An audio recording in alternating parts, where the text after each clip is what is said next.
would like to say that it is indeed a great pleasure to have all of you here. Please be welcome. And it is for us a great privilege, this opportunity of having Bobak Ferdowsi talking to us about such an interesting subject, the curiosity, as you all know.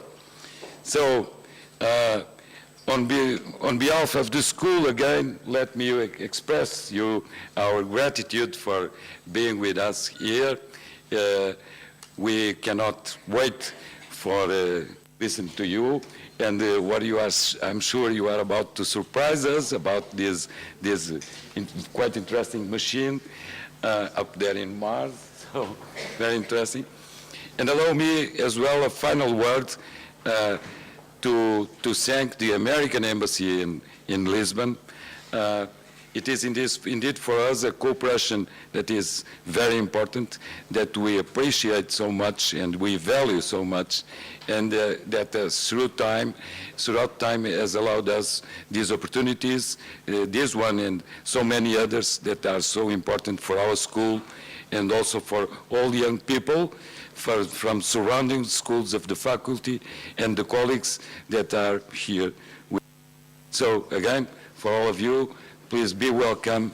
Bobak, thank you very much, so much for being with us. And also a word to thank the director of our library for organizing all these events. And now I pass the floor and we will introduce our guest of honor today. Thank you.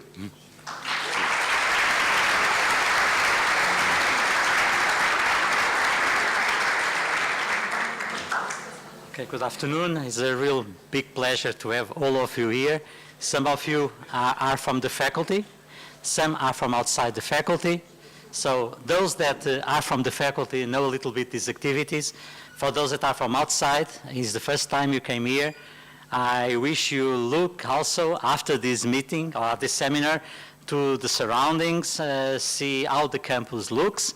And also the library, which I'm director of the library. I'm a chemist also. I have these two hats with me. But the library also promotes a lot of these activities, and part of them are really, as our directors told already, in collaboration with the American Corner, which is activities that try to promote interchange between the culture of Portugal and the United States.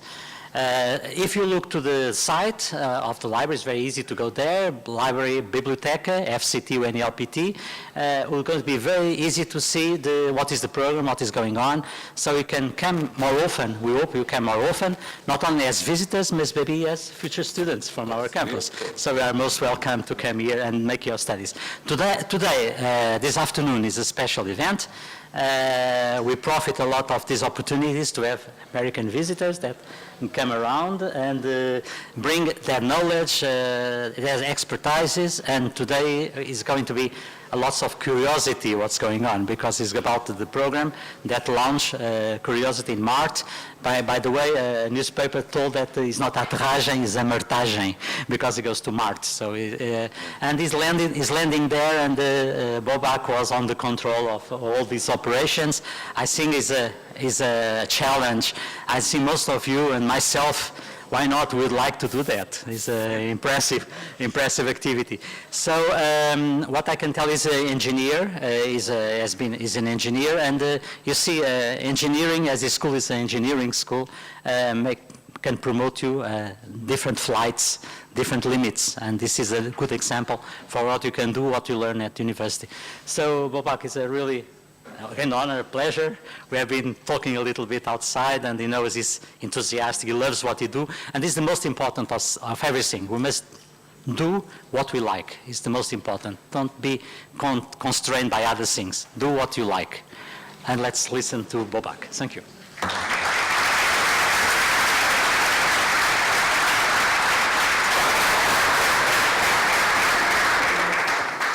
Well, thank you guys for having me. I'm going to tell you a real story about Mars and how we got there. And I'd like to begin with kind of the origin stories of Mars. So Mars has kind of been visible in the night sky for many years. It's captivated our imagination. It's been in science fiction movies about Martians. So it was, of course, inevitable that the first place that we would try to visit outside of our planet, our moon, was Mars. So in the 1960s, we launched the Mariner program, and the Mariner program took the first pictures of Mars, but it just flew by Mars. It didn't actually get into orbit. And this is the first picture that you can see there. And for years we thought maybe there was canals and there was life on Mars and the potential for intelligent life, so we're building these structures. When you look here, you can still see a little bit of it. It looks like a network of connected things. But it turns out these are, of course, features that may have informed the presence of water, but not necessarily by intelligent life. But still, we weren't sure. We wanted to know, of course, did our neighbor have life? It's a neighbor that's very close to us in nature. It's only a little further from the sun from us. The gravity is almost as much as Earth, about half as much as Earth. Temperatures during the daytime can reach about the same temperatures as here. So why wouldn't there be life? Why would Earth be alone? And so in 1976, we landed 2 Viking missions. This is Viking 2's picture. First to land on Mars successfully. It's a pretty amazing mission. And Viking went directly from could Mars have held life to let's look for direct evidence of life on Mars. And so it carried a series of instruments to look for, basically, to take sample from the ground, put it inside the instruments, and then measure any sort of metabolic activity that happens. So we're looking for basically carbon dioxide being produced from that reaction. And sure enough, the instruments found it. So you might think, oh, there must be life on Mars. And in fact, a lot of people did. But there was another instrument on board called a gas chromatograph mass spectrometer, and that found no evidence of organic chemistry. And that, we think, is the basis of most life on Earth. This is not always the basis, but for the most part it is. So we said, well, these results can be explained by other things happening on Mars. They're inconclusive, and maybe we were a little too ambitious. So actually, for 20 years, the Mars program languished, and nothing happened. And it wasn't until summer of 1997 when we landed Pathfinder. And Pathfinder is a very small car. It's about this big. It was the summer I was graduating high school, so I remember distinctly seeing this. It was the first time, actually, since I've been born that I could see pictures come from another planet and see them. Actually, it was also the early internet, so you can actually see them come down the internet within a day of being taken. So it was amazing to know that there was a vehicle on another planet that was taking pictures, that was driving around. It proved that you could drive on another planet. We actually didn't know that you could drive on another planet until then. And I remember seeing that picture and seeing this car drive around and thinking, that must be fun. It must be like a video game. These guys get to drive a car on another planet. It's not. It's very slow. It's not like a good video game at all. And a lot harder than you think to drive. It's not as easy as you might imagine.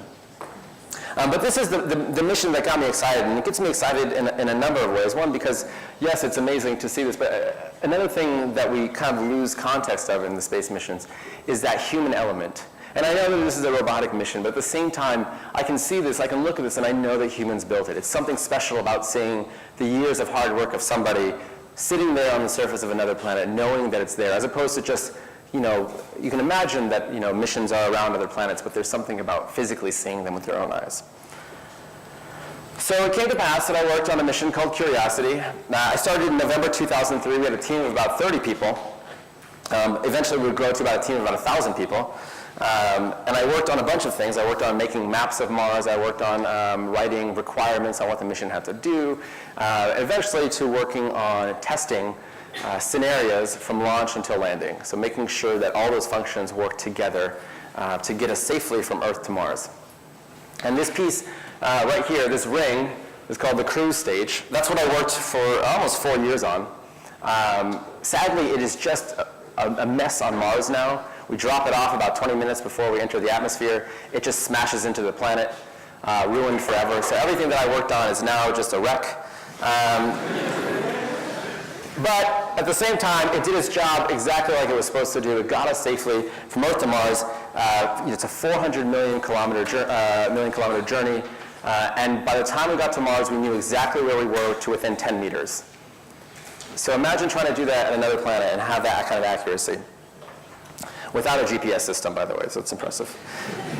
How many of you guys watched the landing, by the way? Have you guys seen the videos? I'm going to show you a brief video of the landing. I'll narrate it for you. There's actually Al Chen, who's the voice of EDL, is actually narrating this video, but you're going to hear me instead.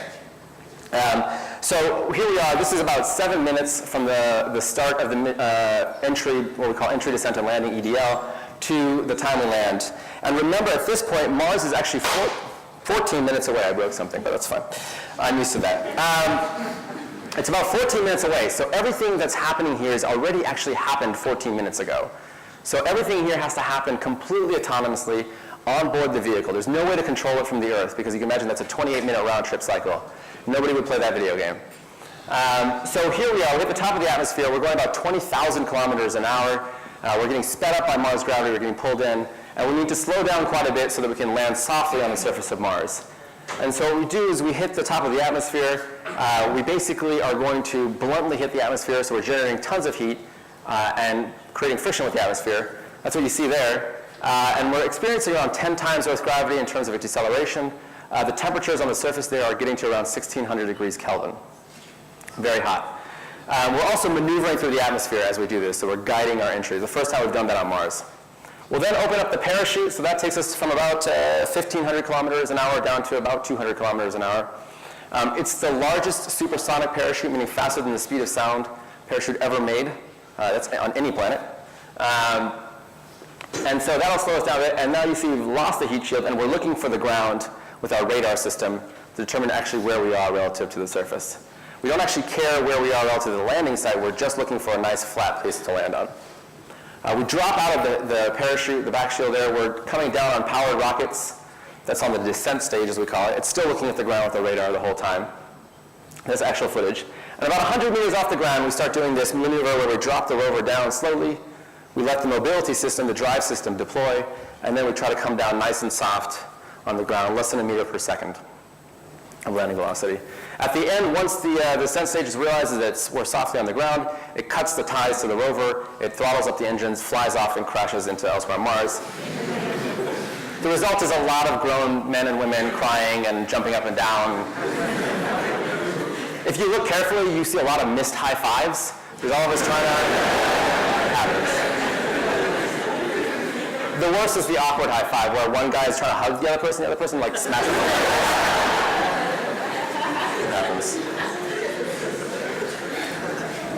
I'm going to skip the rest of the video because it gets into other people talking, in which case you can't hear me.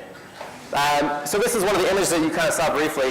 This is an actual image of our parachute being deployed, taken by an orbiter at Mars called Mars Reconnaissance Orbiter. And so you can actually see it. So you can imagine this orbiter is flying overhead at hundreds of kilometers an hour, and we are descending at hundreds of kilometers an hour, and yet we can still manage to take these images. We only thought about 50% chance that we'd get this image back. So we're very happy that we got it. You can see very clearly the little aeroshell there. And then this is our heat shield, so we've dropped it away. We have a camera facing down to look at it. The white part there is for calibration. We like a white balance. Remember, Mars atmosphere is a little different color than Earth atmosphere. So we know it's a little yellowish, so we can correct for that. And then there's a series of cables in there. Those cables are there for instrumentation to measure temperatures and pressures during entry. We cut those off. And then the white stuff is the stuff we didn't expect. That's carbon dioxide frozen there. We didn't realize that we would actually accumulate carbon dioxide inside the shell. So a little bit of a surprise, but luckily nothing that caused us too much concern. And then this is a kind of a short version of the descent. I leave it in here in case I didn't get to talk to it earlier. But as I mentioned, that radar system that you see on the front there is looking at the ground. It's looking for horizontal and vertical velocity, trying to control for both. And then this is what our engines look like on the ground. So you can see that we're still kicking up a fair amount of dirt, but remember our engines are pretty far off the ground. They're about 20 meters off the ground at that point. And that's one of the good reasons why we designed our mission this way.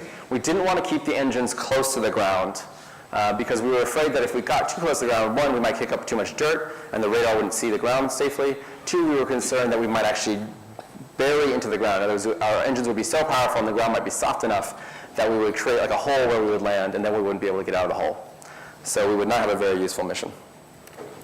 The end result is this, what we call a crime scene on Mars, where we basically created a bunch of mess. So I apologize to Martians if we made a mess of your planet. So you see Curiosity very sitting nicely in the middle there. The reason it's dark is because we've blown away a lot of the surface dust. Over here is the heat shield that protected us on the way in. The back shell that's connected to the parachute over here. And then unceremoniously the sky crane, which was the descent stage, that I mentioned earlier. And that's what the descent stage looks like now. It made a big splat because inside the tanks, we had so much excess propellant, about 130 kilos of excess propellant left over. So they don't actually explode on Mars because there's not enough oxygen in the atmosphere to do that, but they do rupture and they're pressurized, so they just kind of make a big splat noise. So here's what Mars's Curiosity is set out to do. Predominantly, the question that we're trying to answer here is Mars or was Mars ever habitable? Meaning at some point in present or past of Mars, could it have supported life? So unlike Viking, which went very aggressively, let's look straight for life, we're trying to answer the questions that lead us to should we look for life, and if so, what kind of life to look for.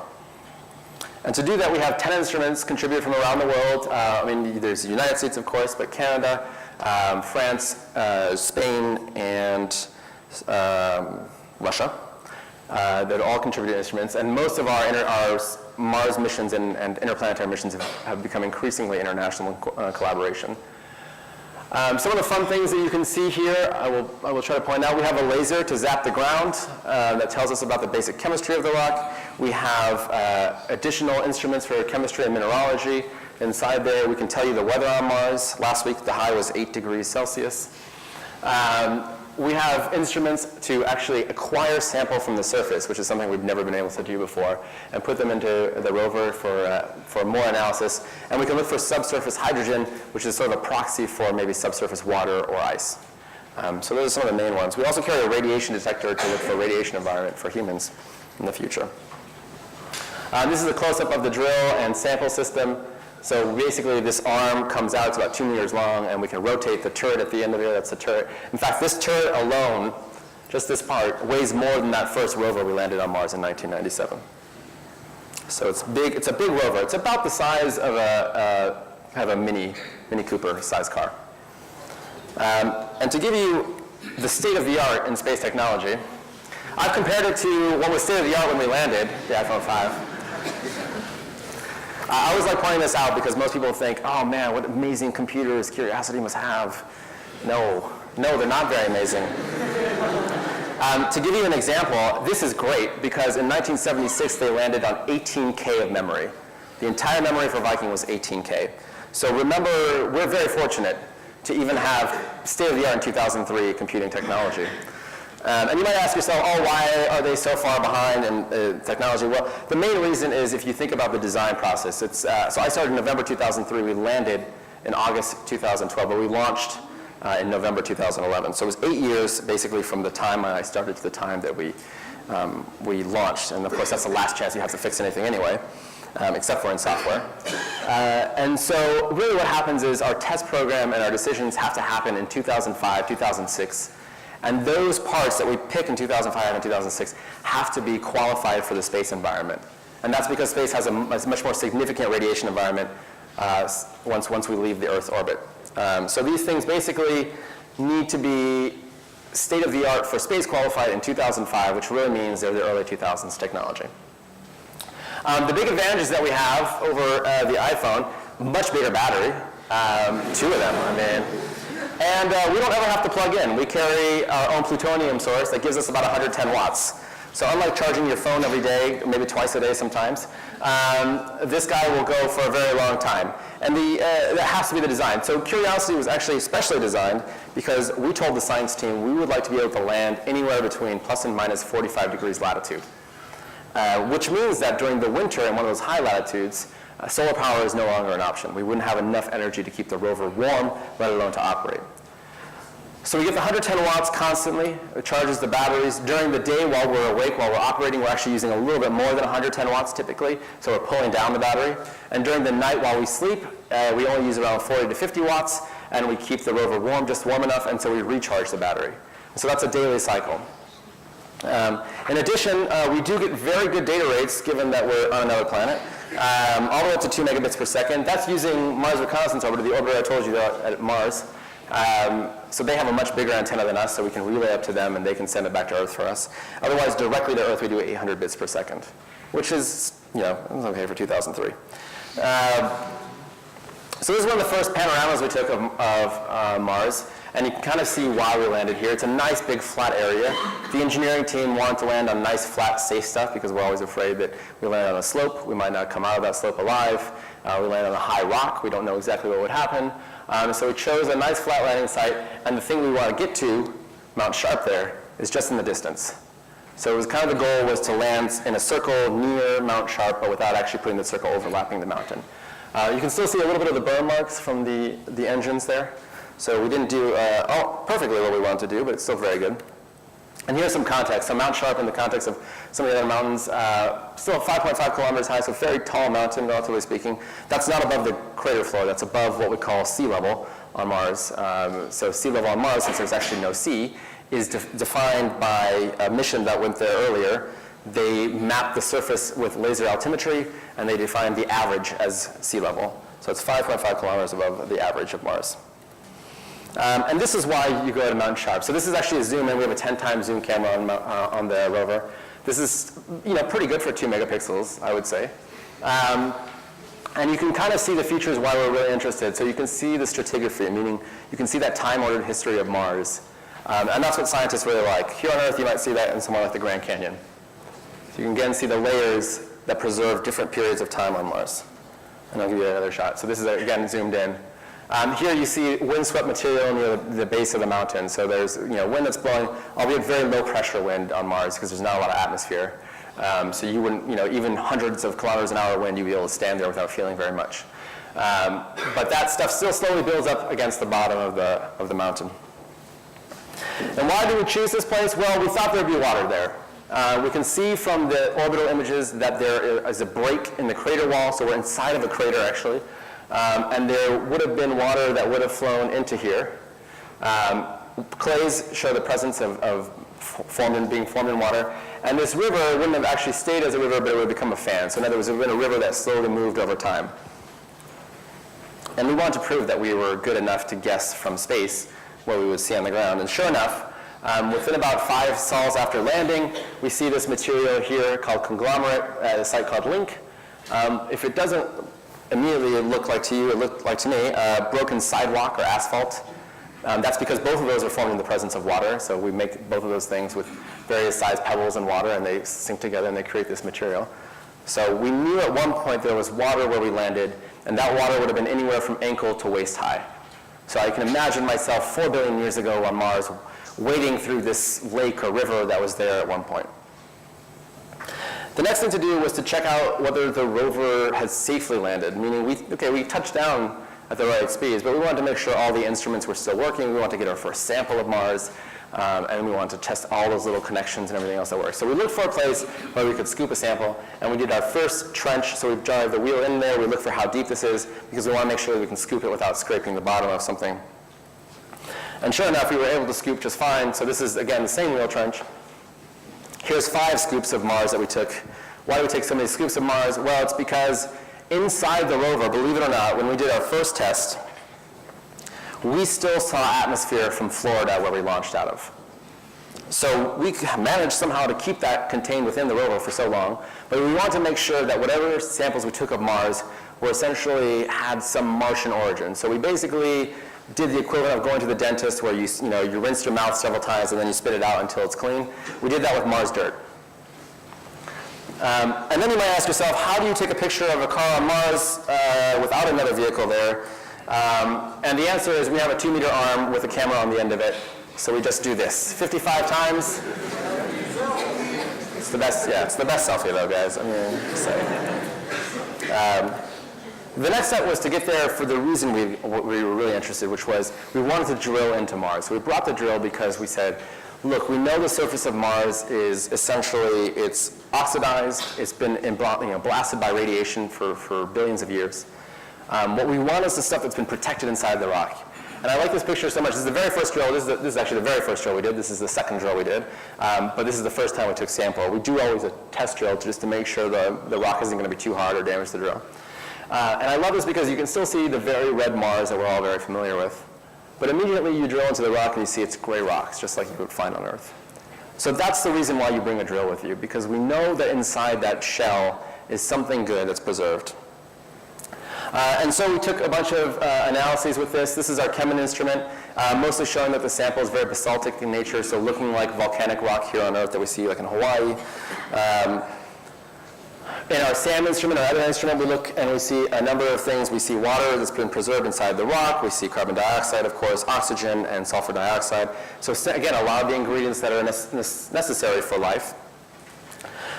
During the day, we can actually do all the measurements of temperatures. So you can see here that these are at the ground temperature, and there's the air temperature. So the air temperature at about a meter is anywhere from 0 to negative 80 or 90 at night. It gets pretty cold at night, but it's not bad during the day. Just remember that. And then our radiation environment, so we're looking for the radiation from Earth to Mars. And you can see some events where every once in a while there'll be a solar flare, like we hear about on Earth. The main thing for this is that we determined that in the course of a mission to Mars and the way back, humans would experience slightly more than the currently recommended allowance for radiation. So that if you did send humans to Mars and you wanted them to survive happily and have a reduced risk of cancer or whatever else, they would have to implement some sort of protection for the humans.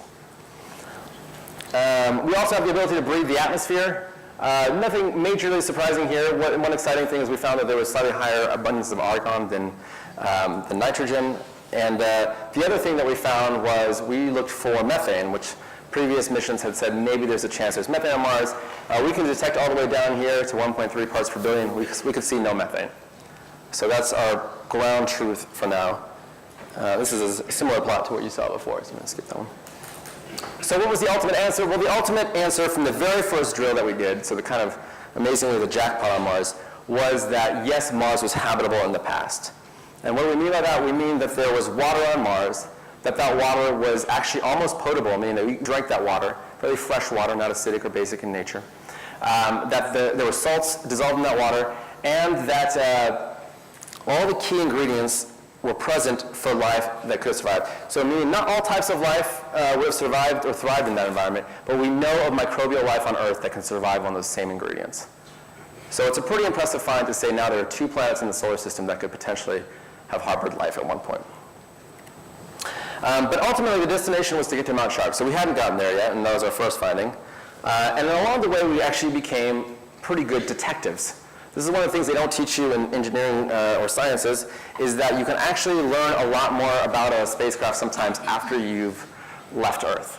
And we had a chance to do that with Curiosity. And so what we had a scientist come on board the mission who realized that one of the instruments we had, SAM, could actually look, based on isotopes, at the relative ages of periods on Mars. So now we had a baseline to say, oh, this is newer Mars, this is older Mars, which is great, not just as opposed to stratigraphy. And then we also realized something kind of amazing, which is that the things that we would like to see the most, which are these organic compounds, would probably only be in areas that have been recently exposed, meaning that the radiation environment on Mars would probably break down most of those things. So we now have to look for places that are like this, where this stuff has probably been hidden for billions of years, and in the last couple millions of years, the wind has come and blown away a bunch of sand, and now if you look there might be something interesting hidden in that jackpot. So we don't know. So we're looking for those kinds of places on Mars to find the stuff that we came for. Also along the way to Mount Sharp, we had to traverse some interesting places. This is Dingo Gap. It's a very sandy traverse. And as you can see from the right-hand side here, we had some trouble making a nice straight line. So we actually crab walked. We sort of shuffled the whole way down. That stuff is very slippery. For every turn of the wheel, we were only getting about 1/10 or 1/20th of what we were expecting in terms of distance. So it was a little bit of a dicey scenario for us because we don't want to get stuck in the sand. There's nobody to tow us out there. And then from orbit, you can see the rover as well. You see some of the rover tracks leading all the way down here to Curiosity. This is at a site called Winjana in what we call the Kimberley. We also did a drill here, which was more or less similar to what we'd seen before. But this is what the Kimberley looks like from the ground. So very rocky, very tough terrain. As you can see, these rocks probably don't want to move very much. So instead, our wheel moved quite a bit. And you can see some damage to the wheel right here, and a little bit more over here. We knew that the wheels would take a beating. We didn't anticipate it would happen quite so quickly. And so the rover drivers actually had to learn how to drive differently. And so the analogy that we're trying to work on now is basically the difference between pushing a suitcase. I don't know how many of you guys have pushed a suitcase, but if you hit something like this on the ground, you sort of stop for a moment, you have to push it over, versus rolling a suitcase behind you where you kind of slowly glide over this. So we're trying to do that with the wheels. So we've learned how to drive backwards and forwards. We've learned how to stop forcing. Basically, Curiosity is designed to drive all 6 wheels at the same time. So we've learned to stop forcing the back 4 wheels on the front wheels, so hopefully we'll get a little less damage. But these are the things that you kind of learn only once you're there. It's not the sort of kind of thing that you can actually predict. And certainly, it's one of the areas that we're concerned about. The good news is this ring that you see inside here is strong enough to support the entire weight of the rover without the rest of the wheel. So we can actually drive for a very long time. The question is, if we get to very sandy stuff, very soft terrain, then we'll start sinking in there. So we have to avoid that if that happens. This is a recent picture within the last week or so of the drill. So we just drilled. That's the 2 prongs there keep us stable against the rock while the drill does its job. And this is the first drill that we took from the base of Mount Sharp. And again, you see the half drill and a full drill. But you might notice that the color on this one is not gray, which actually baffled the scientists. They were a little confused as to why this is. So we actually are stuck here now. We have not moved here for about a week and a half because we're not sure if we're going to try to acquire another sample. So far the instruments have taken the sample and there's some initial findings, but the team is a little interested to stay there and spend a little more time to confirm their findings. And there's still a lot of controversy among the team as to what causes it to be a little different. So in context, we're here. It's up there at the top of the Pahrump Hills. This is where we want to get to, Murray Buttes. That's the pictures I showed you earlier of the very kind of beautiful, kind of stratified landscape. And then we'll drive up the mountain slowly, a few hundred meters at a time. That's what that looks like. So we've driven kind of into the crater floor sediments, and now we want to go over kind of along this part to get to Murray Buttes.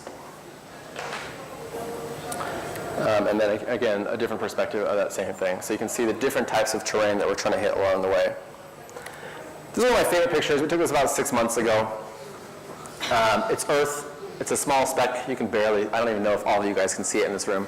But I like the perspective of it, and I like seeing Earth from other planets. It's always something very special about it, not just because it's home, but also because it kind of puts how small our little home is, how special our home is, into context. But one of the reasons I also like this is because you can see Earth from Mars fairly easily. It's because Earth and Mars aren't really that far apart. As I mentioned earlier, Mars is only about 50% further from the sun than we are. Those temperatures aren't so different from Earth. They're very survivable. I mean, if you brought appropriate clothing and environment, you could live there.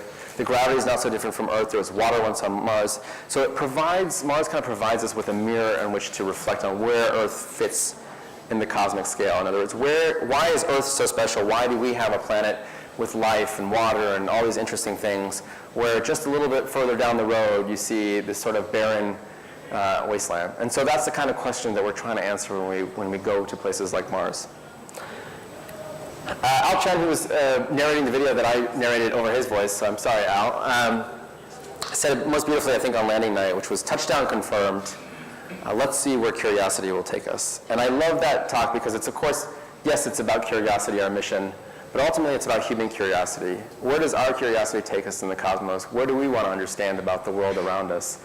And I think that space missions are one way to kind of understand where humans fit into this whole picture. Are we alone out there? Are there possibilities for other life? And so with that, I'd like to tell you a little bit about what's coming up and what questions we're asking at NASA. We're going to continue our quest for Mars and understanding more about Mars. In 2016, we're going to launch the InSight mission, land also in 2016. That's a mission that's built by Lockheed Martin. 2 instruments are being contributed by France and Germany. It will measure heat flux from the core, so we're looking to see if Mars still has an active core, and in seismology as well. So we're really looking for that core activity. What we know about Mars is that it doesn't have a magnetic field like Earth, but we want to understand why it doesn't have that magnetic field, what changed about Mars, because we think it should be warmer than it is based on the size of Mars. And then in 2020, we'll send a Curiosity-sized rover, very similar in design. It'll look for the initial kind of quest for life, now that we've shown that Mars was habitable. We can carry some instruments to look for maybe past evidence of life. But the things that it'll do really that fundamentally different are in situ resource utilization, which means can we use Mars to build other things? So one of the instruments that we're carrying, for example, is going to be creating oxygen out of the carbon dioxide in the atmosphere. That's very useful if you want to build fuel to bring you back to Earth. It's also very useful if you're a human on Mars and you want to breathe. The other one is sample caching. So the idea here is we evolve the drill a little bit and it becomes a coring tool. And what we'll do is we'll take a core out of a rock, about yay long, and maybe about this thick, and we'll store it on the rover. There should be room for some number. We don't know what the number is yet, 20 to 40 maybe. So we can take these very interesting places of Mars with us, and then in a future mission, we should be able to go and grab that little sample and then bring it all the way back to Earth where the world's best laboratories are waiting for it. So as much as we try to cram state-of-the-art instruments into Mars, it's much easier, of course, to bring stuff back to Earth with state-of-the-art stuff. Beyond Earth, or beyond Mars, I should say, the outer planets, we have Pluto New Horizons, which gets there next year. It'll be the first mission to Pluto. It's not a planet anymore, but it's still very exciting. And then we have a Juno mission, which is arrives in 2016, that will actually measure Jupiter atmospheric measurements, as well as try to penetrate with radar to look into this below the kind of the top layer that we've seen so far. And then the mission that I work on, which is called Europa Clipper. This is a mission that won't actually orbit Europa, but instead will do multiple flybys, around 40 or 50 flybys of Europa, which would launch in 2022, and then would measure the composition of the ice, as well as try to look below the ice for what we believe is an ocean that has been warm, relatively warm, not very comfortably warm, but relatively warm for a few billion years. So it's a great place for potential life to arise. And what we're learning more and more about our solar system is that sometimes these icy moons, like Europa, also Titan at Saturn, Enceladus, these moons might actually be more interesting places to look for life than the planets. On the human spacefront side, NASA announced that recently, just within the last month or so, that Boeing and SpaceX would help launch humans to the space station into low Earth orbit. So basically the idea here is that like you and I fly and we buy a ticket on an airplane, NASA would like to buy tickets on these capsules to go up to the space station. The rest of the seats could go to sell for wealthy investors or to eventually to hopefully a larger space tourism business. And those will be launching within a couple of years. So they have their first flights in 2017. To get beyond low Earth orbit, NASA's working on the Orion crew capsule. So this will be good for about 28 days of travel. So you could definitely get to the moon and back. The first test flight for this is in December. They'll launch it on I believe a Delta rocket. It'll go up and orbit the Earth. There'll be no humans on board, but it'll basically test out all the dynamics. And then on the very large scale, they're working on the Space Launch System, which will be the largest or most powerful rocket ever launched. So this will take humans beyond low Earth orbit. And the first flight for this is in 2018. It also, for example, for me, working on the Europa mission, means that I can get to Europa in about 2.5 years versus with the best technology we have today, 6.5 to 7 years. So it's a nice advantage if you don't want to work until you're 65 on one mission. But the question is, what lies beyond that? And so NASA's tried to kind of come up with an architecture we believe will help us build the technologies that are needed to get humans to Mars one day, but while maintaining flexibility in terms of how long that takes and how much money NASA's given. And so the part of that is called asteroid redirect. And here's the fun part. The idea is to take an asteroid that's already kind of headed near Earth, to deflect it, and then to put it into orbit around the moon. So it should not be like the movie Armageddon if you're worried. But the idea is that once there, we could basically have humans go and visit it whenever. There's a couple of advantages to this. Obviously, one, asteroids are interesting places because we believe they're consistent of what formed the planets early on. So they're the same building blocks of Earth and Mars and everything else, but not yet segregated into the very materials that we see on Earth. And secondly, it helps us prove a lot of technologies for Mars missions, as well as for what we're seeing as a growth industry, which is mining asteroids for resources, as opposed to mining our own planet. And in addition, of course, that leads to going to Mars. This is just an artist concept, of course. But going to Mars is particularly tricky because NASA is not in the business of going to Mars on a one-way trip. Meaning we will always try to bring back people safely. So, and that right now is the biggest challenge. So for example, Curiosity, for every 4 kilos that we left Earth with, we only landed 1 kilo safely on Mars. But imagine now that you have to bring that 1 kilo back to Earth. So now you're looking at these scales of 20 or 30 times what you launched from Earth with just to get 1 kilo back to Earth. So it's a very difficult challenge. It may require tens of launches. Maybe you have to land all of this stuff here first before the first human gets there. It may require that you put stuff in orbit for food, supplies, and things like that, a return vehicle possibly. So all these architectures have to be considered against what we can do feasibly from a finance standpoint and how long it will take. But the goal, hopefully, is to get there in the 2030s.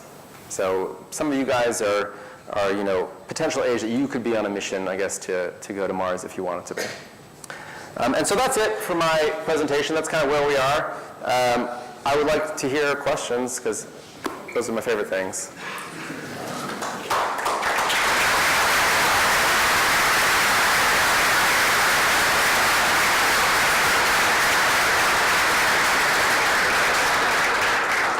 Are there any questions? In the back. You got very loudly. Oh, we have a microphone, even better.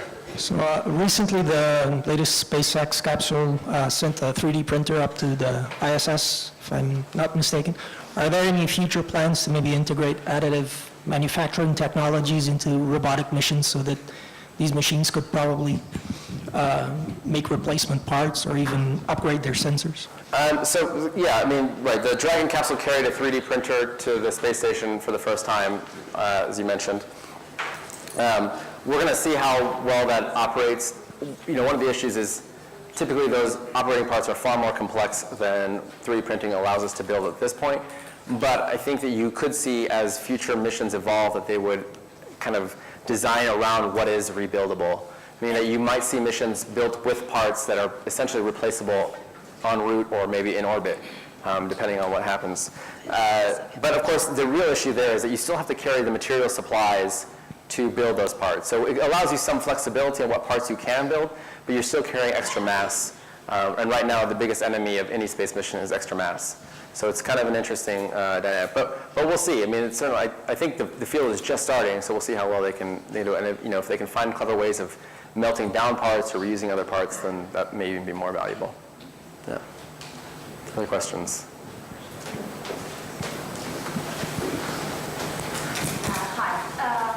First, I would like to thank you for coming here.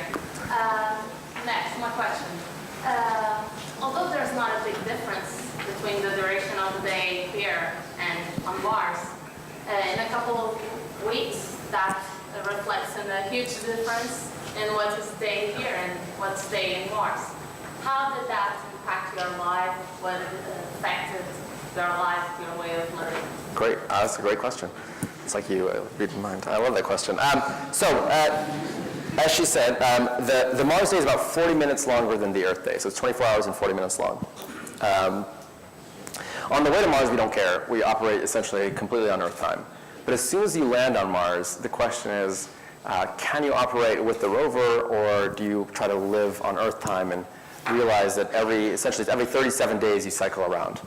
And so it becomes a little tricky. What we decided to do, and what we've done for the last several missions, is for 3 months we live on Mars time.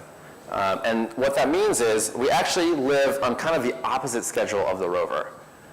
So roughly, the way the rover works is anywhere between 9 and 10 a.m. it wakes up. By the way, this is a local time. We just decide on the time zone where Curiosity is. So on local time, it wakes up between 9 and 10 a.m.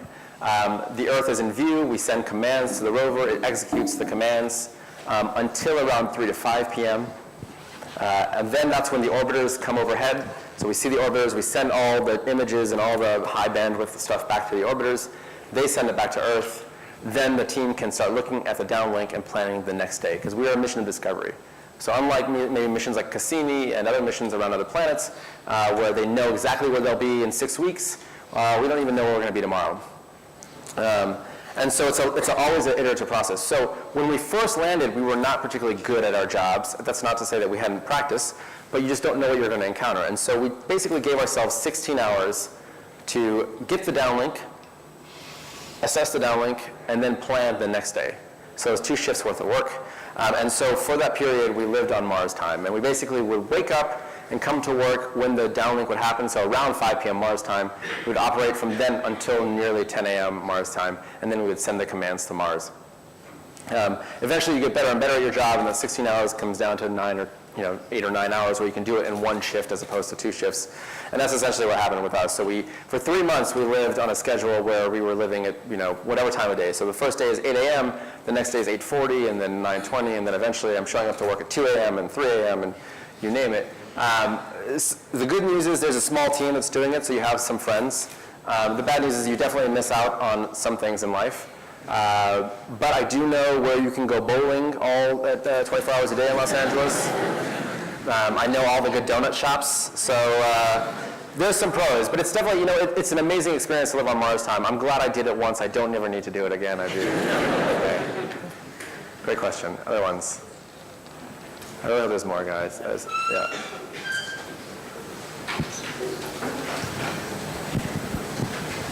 Hi, I was wondering what kind of software, operating system you use on the rover, and how do you actually interface with it? What kind of communications protocols do you use? I mean, I'm guessing you have to have some kind of error correction codes and stuff like that. How do you actually do it?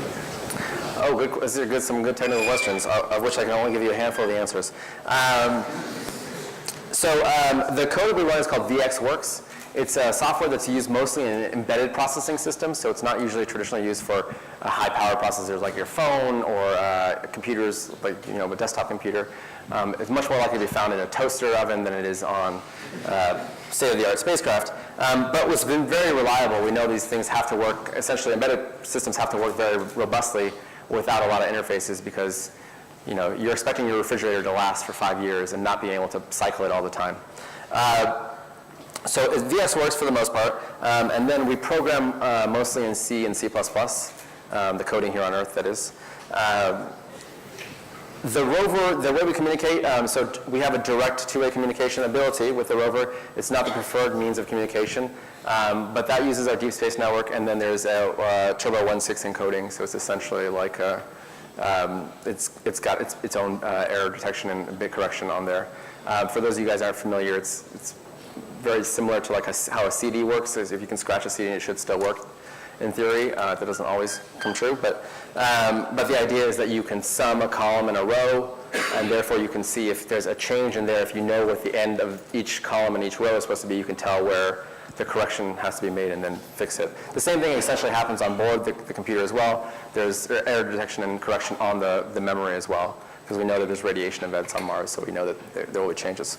And then between the orbiters and the rover, it's mostly a very standard TCP protocol. So we're using essentially what Earth does is a reliable handshake between the orbiter and the rover, and they do adaptive data rates in order to communicate with each other. That way we optimize the orbiters as opposed to, we can't optimize the downlink on Earth because the one-way light time is too long, but with the orbiters it's seconds. Yeah. Other questions? Yes, sir.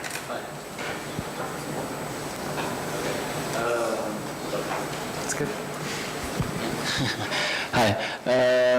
Well, the average person only understood what was going on when Alan Chen said we're safe on Mars. Yeah. How relieved were you when you heard tangle delta nominal and Rimu stable? So it's good. Here's the interesting, I'll tell you some interesting stories. So in order to do the landing, we have dress rehearsals several times before landing. I mean, not physically dress rehearsals, but where we live through the landing. And so the first time we did it, it's a week long. We practiced the whole week leading up to landing. Everything is supposed to go super smoothly. The second time we do it, we throw in a bunch of errors and see how the team handles errors. And the errors are sometimes computing errors on board the spacecraft, and oftentimes, more often than not, they're human errors.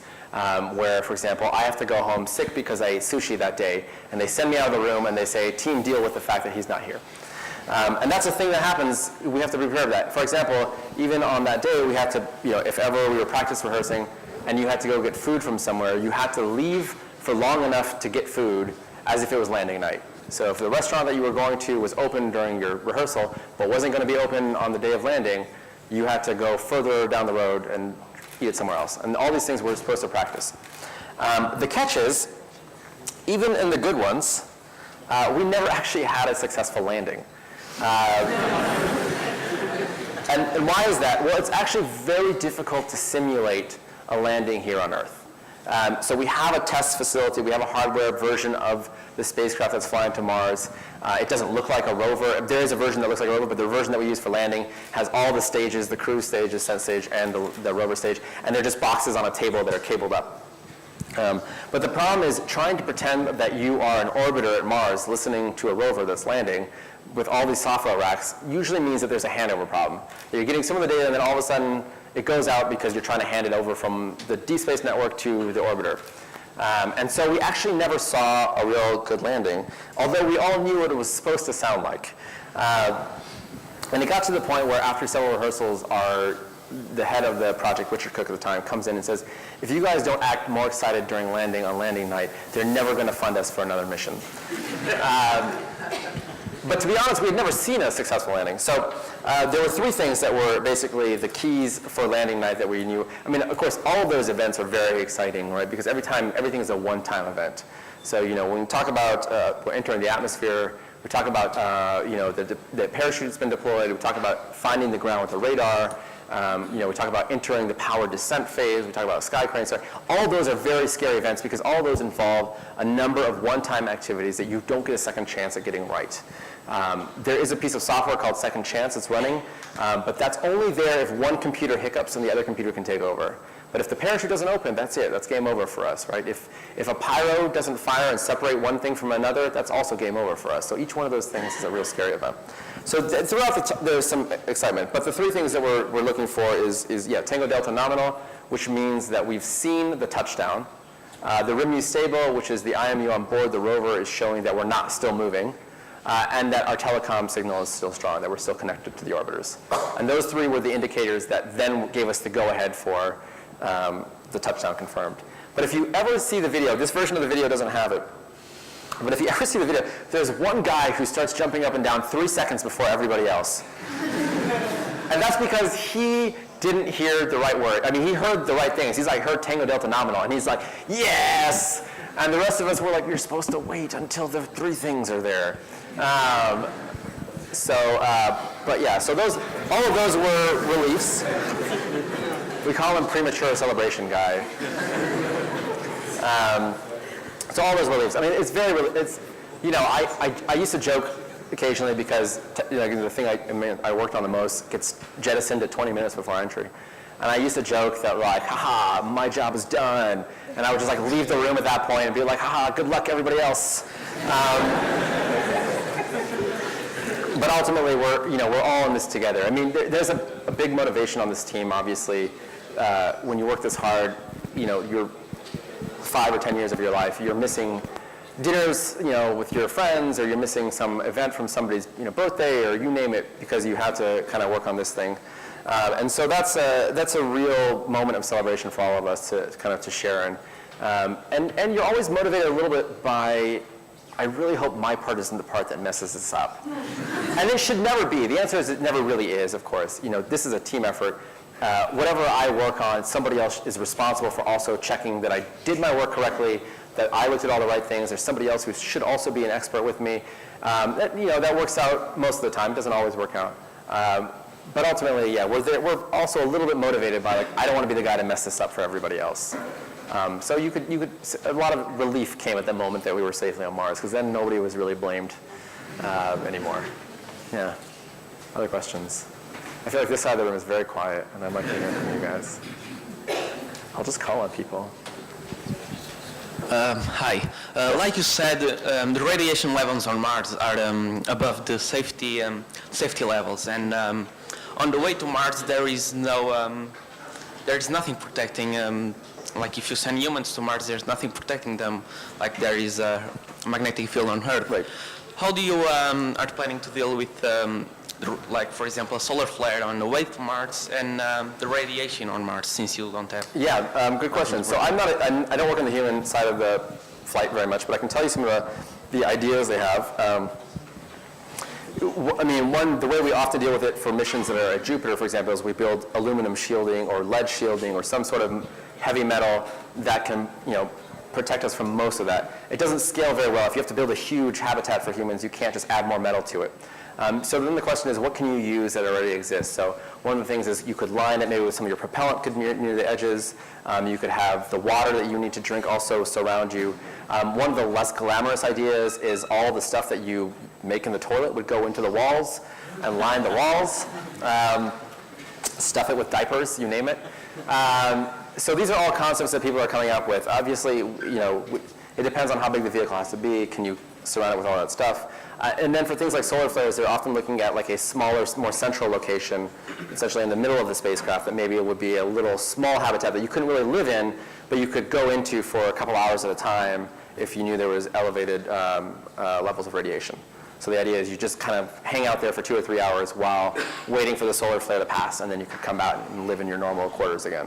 But those are most of the tricks. On the surface, there's things like we can line things with, more of the Martian regolith and create, barriers like that. But yeah, getting there is going to be the hardest part, and that radiation environment's a big part of it. Even on the shortest mission where you actually, and nobody wants to do this mission, but you go there for a couple days and then you come right back. It's still technically too much radiation. It's barely over the limit, but it's still, over the limit. Other questions? Yes. Hi. As far as I know, you spend a considerable amount of effort in planning what the rover will do every day. So you look at the maps, you get all the data, and you analyze it. Obviously, I think it would be great to have some kind of autonomy on board the rover. Are there any plans to make these systems more autonomous, or what would be great to have the rover do autonomously to ease up your work? So it's a good question. There is some level of autonomy, obviously, on board. Landing had to be done completely autonomously. It's parameterized, meaning that we give inputs to that autonomy, but it still essentially has to execute everything on its own and based on sensory input. The same is kind of true for the surface mission.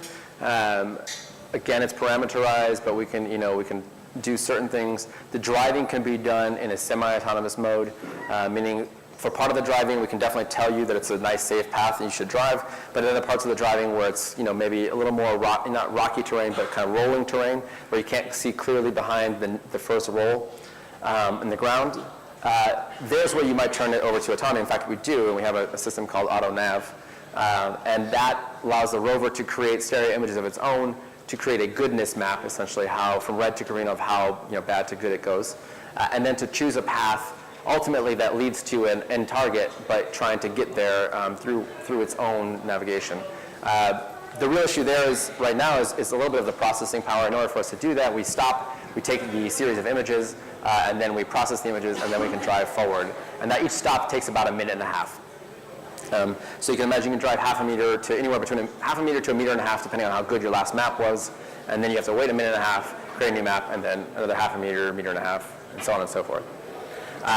So some of the stuff that they're doing here on Earth is to work with FPGAs to basically have that in the loop continuously.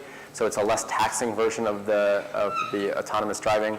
And we wouldn't have to stop, basically. We would just keep taking images as we drive and then keep moving forward. We don't really have that luxury on this machine.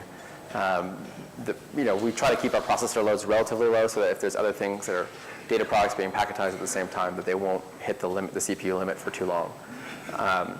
But yeah, so that's one of the areas of autonomy. The other, there's other interesting ones that are out there. Some of the things that we do have a little bit of autonomy, but again, not what we'd love to have is in fault protection. We would love the rover to have a model of itself. And again, we have a limited model of the rover, like don't zap the laser on the rover so it knows where the rest of the rover is. But it's not good enough, for example, to say, this is a state-based model where it says, I can tell something's wrong with me. Instead, right now, it has to react to certain inputs. So everything has to be programmed as a if this, then this kind of thing. So it's not the ideal situation for us. So, and I know that they're working on that kind of stuff. I don't know what state that's in on the lab, but we have, there are people who don't work on flight missions who, their full-time job is looking at autonomous systems for the spacecraft. Yeah. What is the amount of delta V required required to do this? Oh, goodness. I don't remember how much delta V we used. It wasn't a crazy amount. Orbiters are usually on, I mean, like our orbiter MRO is... 600? No, it's more, well, the orbiters are more. Yeah, because they have to get captured by orbiter. We are letting ourselves fall in. But I don't remember the answer, I'm sorry. Yeah. Hello. Good presentation, by the way. I don't know where I'm looking. Somewhere. All the way over here.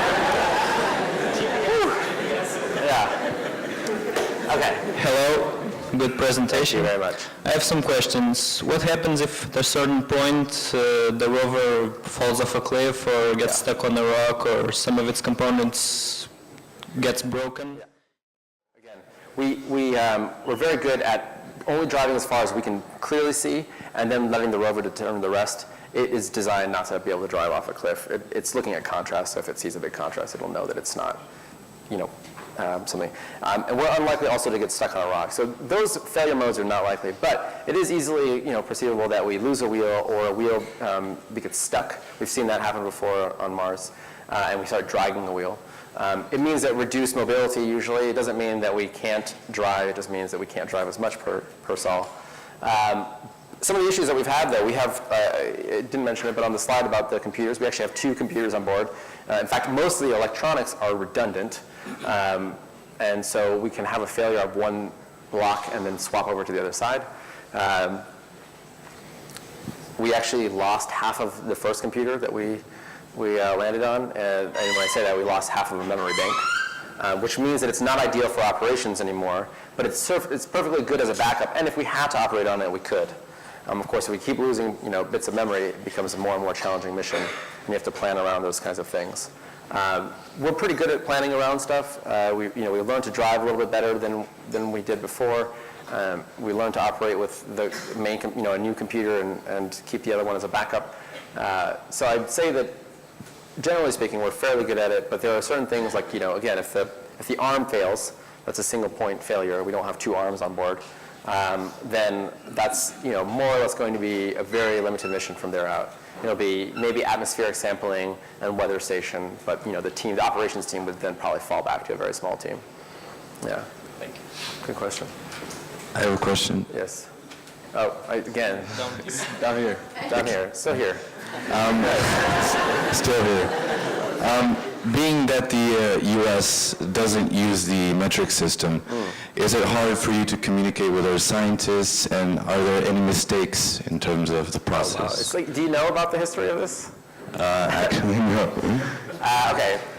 So we do use the metric system at JPL and at NASA now, actually. There are people who are more comfortable still sometimes with imperial units. I don't know that we haven't, I don't even remember the last time I've seen one on an official thing. But a lot of our press releases and things that come out are still, you know, with U.S. System. There's a famous incident called Mars Climate Orbiter.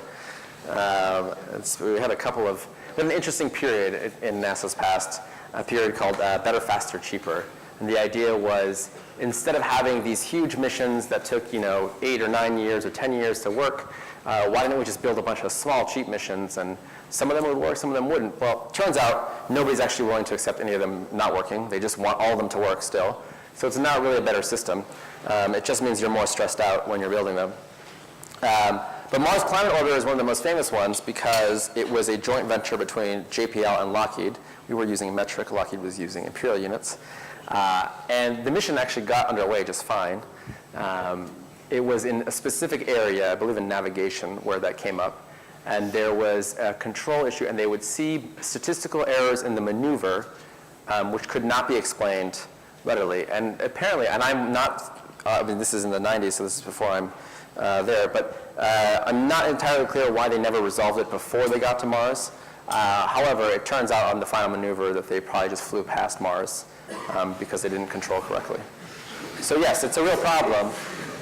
We are now much more explicit. The good news is once you make a mistake that's that embarrassing, you usually don't make it twice. Great question. Yes. I was just wondering your thoughts on the recent Indian Mars mission. Yeah. So One of the amazing things about Mars is it's the only planet entirely inhabited by robots. It's a fun fact. There's 2 landers that are there, Opportunity and Curiosity, and then there's 5 orbiters, 2 of which got there in the last month alone. So there's a MAVEN mission, which is our NASA Goddard mission, and then Israel's mission MOM, which is the Mars orbiting mission, or orbiter mission. It's India's first mission. It's actually the only country to ever get there on their first try successfully, which is pretty amazing if you think about it. And so I think we're all really excited about the mission. Now, I would say that scientifically, it's not necessarily the most advanced mission, but it does prove that India has the capability to do missions like that. And it also means, that they are going to be a player in the kind of the space, I don't want to call it space race, but like, the space exploration game. To the point where NASA and India just signed a pact to do additional missions in the future together. So we're really welcoming. I mentioned it briefly when I talked about Curiosity, but one of the things I love about working at NASA is that it really is about international collaboration. There are the moments where we are a little bit more reserved and other moments where we're a little more outgoing in terms of that kind of stuff. But even the InSight mission, for example, the 2 major instruments are contributed by European countries. So it's a nice place to be where you get to work with a lot of people. So I'm actually looking forward to it, and I'm really ecstatic. I'd like to see more and more countries join that family of spacefaring nations. Yeah. I'm just going to look the whole time. I don't know if anybody's going to ask a question. That's it? One more. Yeah, you can. One more, yeah. So in terms of private corporations now coming into the space game, so right now their objective is more commercial in terms of sending tourists up to low Earth orbit.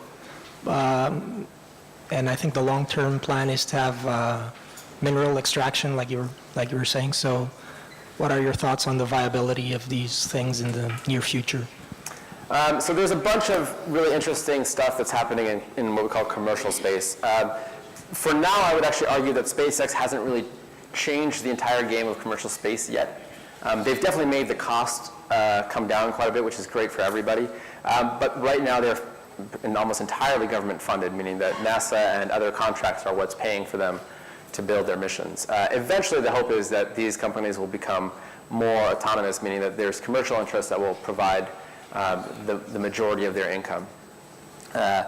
With SpaceX, certainly for the time being, it'll be the crewed capsule, it's human missions to low Earth orbit. It'll be continued launches for NASA satellites and spacecraft. I think some of the more interesting ones that you kind of hinted a little bit are Planetary Resources, which is a company based in Seattle, which wants to mine asteroids. They have, enough funding to continue on. They're building observatory missions to look for interesting asteroids. And on board they have folks from Google and Microsoft, so they have some very smart people who are obviously in it to make money, not just because they like space. And the other kind of interesting one for commercial spaceflight I really like is Virgin Galactic, which I admire because they're really building it from the ground up. They're going to sell tickets the entire way, and as the cost comes down, they'll be able to invest more of that money into a next generation of missions technologies. Also coming up, I guess, on the International Space Station, Bigelow Aerospace will be sending an inflatable module, and the idea is that we could now build these much larger structures by inflating them in space and letting the UV cure them, so that you could have maybe space hotels or habitats in the future. And that's a really interesting kind of concept for finance. So I think space tourism is also going to be a very interesting place. I'll be curious to see if there's, history has shown always there's a high prediction for, people are going to keep buying communication satellites and everything else, but the numbers have never quite met the targets. So I'll be interested to see if space tourism can meet those same, or will have the same issues or not. But I'm optimistic. I mean, I think everybody's doing really great work, and the fact that there's more companies involved means that there's really some really good competition, which ultimately helps NASA send interesting things to other places too. Yeah. Okay, we take the last question. By the way, really, this side of the room is asking all the questions. There's like 2 of you over there. You in the yellow shirt? All right. Okay. Sunny side of Yeah. First, I want to thank you very much. My pleasure. And second, I want to ask you some question, like a private question. Can I? It's what do you think about aliens, like other... sorry for my speech, but I'm not Portuguese and it's like this. But now, my question is, what do you think about other smart things like people or from space? Yeah. What do you think about that? I'm a big fan of the idea that there's aliens out there. I don't think that they've visited Earth. I don't think that they're all over, and that people on farmlands in America are getting picked up by aliens. But I do believe that there must be something out there. And I mentioned a lot of my talk. There's an equation called the Drake equation, and Sagan and Drake came up with this equation that says, here it's basically a probability equation. If you say there's n stars in the universe, and there's this many planets around those, and this many of those planets are habitable, and then this many of those are going to give rise to intelligent life, what are the odds then, of course, that there's alien life out there? Well, what's amazing about that equation is how much we've learned in really the last 20 years. So 20 years ago, we did not know if there were actually planets around other stars. We thought there were, but we had no way of proving it. And with missions like Kepler, we already have 3,600 candidates for stars around other planets. In fact, the estimates now are somewhere in the range of 1 in 5 stars will have a planet that is basically the right distance from its star to have liquid water. So that's amazing odds to me if you ask me, is there life out there? I'm like, wow, if I look in the night sky and I just, randomly count how many stars I can see, and that's only, this small segment of really the cosmos. You're just looking at our little arm of the Milky Way galaxy. I think the odds are tremendous that there's life out there, and that eventually, if given enough time and enough of these numbers, there's going to be other intelligent life out there. But there's also people who would tell you that, maybe history is littered with intelligent life that never makes it off its planet. 65 million years ago, we had another dominant species here, destroyed by asteroids. Are we going to be resigned to the same fate if that happens to us? Will humanity ever recover? Would we ever be a dominant species again? Who knows? So there's people who make the case for exploring other planets because of we should be on Mars because at least it puts some of human civilization on another planet just in case something bad happens to this one. I prefer to protect our own planet. I'm a big fan of it. I like it. I think living here is a lot nicer than living on Mars. So the question is, how often do they really make it out? And that's the part that you really, it starts becoming a numbers game. You don't know if they just don't make it past the stage very often, or is it just that the distances, no one has ever really been able to overcome the distances in space to communicate with us, or are they communicating at even, higher intelligence levels that we're not really, cognizant of?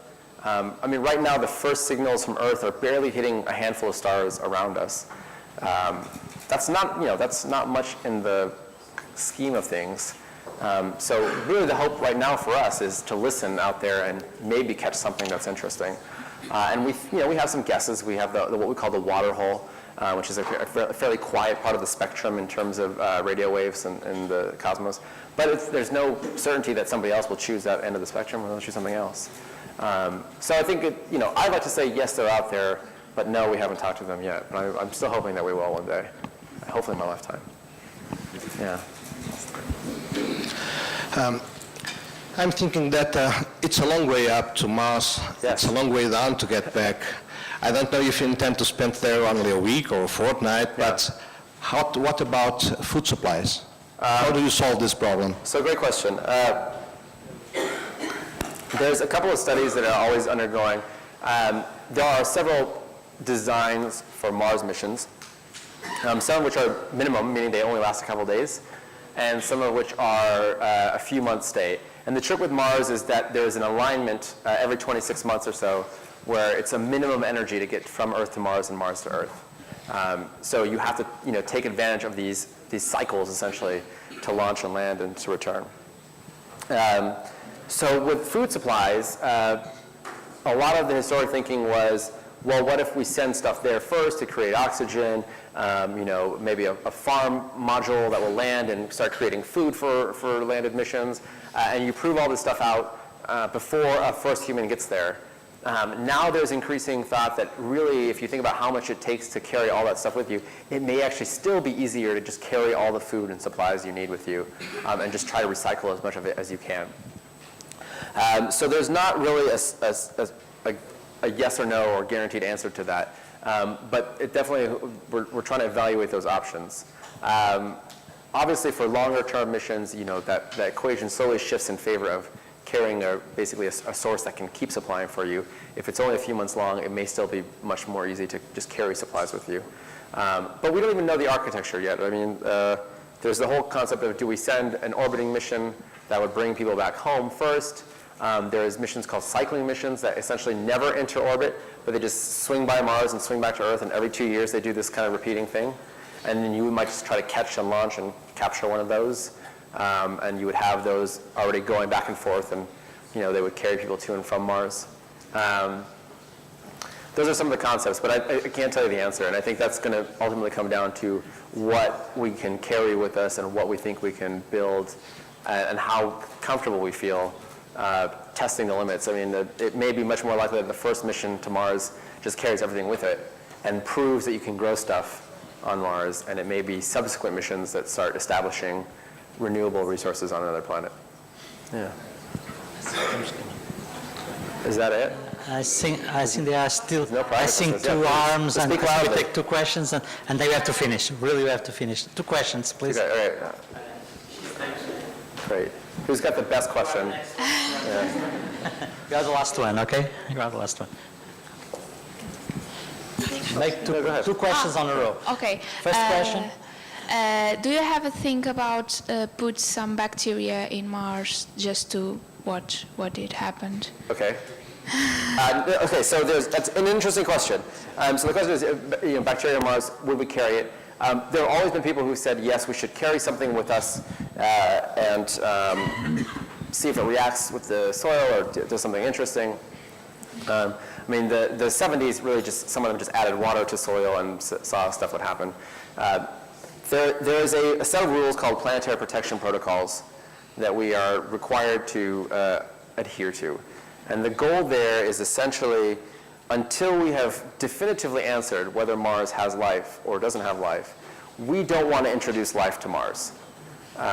It's a real tricky thing because if you imagine, it's really easy for a small microbe or a spore of mold or whatever to survive on a Curiosity, even on that distant journey. And so the thing is, you have to clean these things well enough to prove that the possibility that that 1 in a billion survival microbe makes it to Mars doesn't also contaminate Mars. And that's the trick. So carrying a device like that, which carries some sort of microorganism from Earth, you would have to demonstrate such a high likelihood of landing, such a guaranteed success of landing that doesn't accidentally smash into Mars and then distribute microbiology all over the surface, that it would be very difficult. That's the real challenge, is proving to ourselves that we won't accidentally contaminate Mars, because if we don't know the answer yet, no one wants to go back there in 10 years and say, we found life, but it's the stuff that we brought with us. There was one more question. Last question. Last question. Hi. My question is, you worked on the project for 4 years, you said? I worked on Curiosity for nine years. 9, before it launched. So I think when you work on something for as long as you did, it's very easy. It really is a big deal, but you work on it for so long that you can kind of get used to it. So when the rover actually landed, did you make a big deal out of it? Like, it's the best day of my life, or were you just like, cool, we landed on Mars? Well, I don't. Did you see the video? Because I don't think anybody was like, cool, we landed on Mars. It's one of the few times I've cried that much. I think that's perfectly fair, by the way. No, it's very emotional, and it's also very emotional afterwards too, because you've really been working for one point for so long that even the absence of that sort of thing to work towards is actually a very difficult thing to work for. So I think a lot of us were a little lost for a couple of days because we're like, oh, now what do I do? And I mean, there's still work to be done, but it's just hard because it's really been the pivotal moment for so long. But I think everybody kind of feels that way because for so many people it had been many years of their lives.